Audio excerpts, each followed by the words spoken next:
So tell us what your film's about.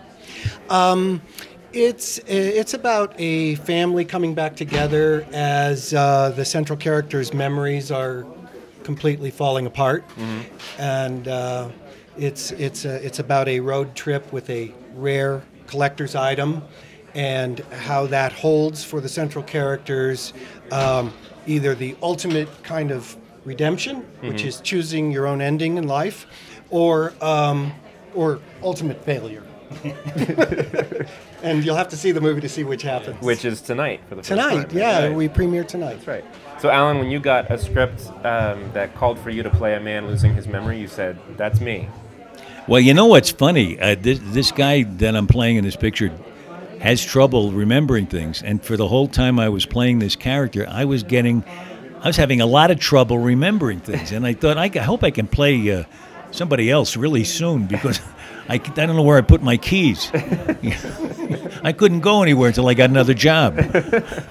Well, so what about this role attracted you? You know what I love about it, as for me personally, what I love about the character in this movie is that he's fighting for his life. He won't let people tell him that he's got a problem with his memory, and therefore they should be able to shuffle him off to a home. He's fighting them, and he's got a lot of energy about maintaining his own dignity and defining his own life. But what I liked about it as an actor was that there were a lot of things about this character that made me wonder if I would be able to do it.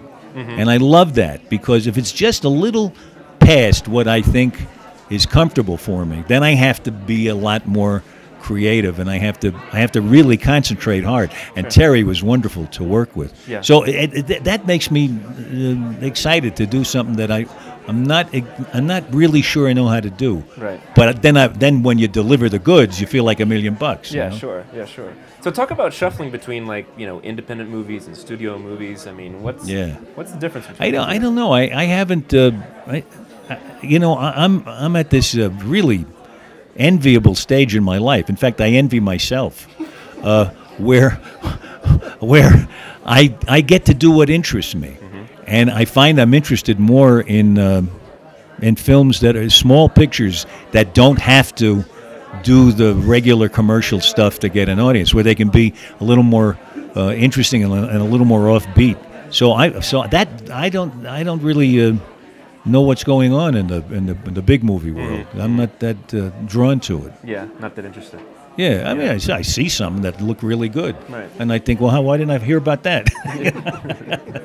What did Alan bring to this role that surprised you?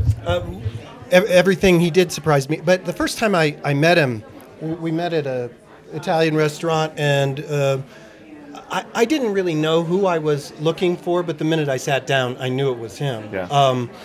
He wanted to transform himself completely. He asked me to help him to transform him completely. I didn't really have to do much except stay out of his way.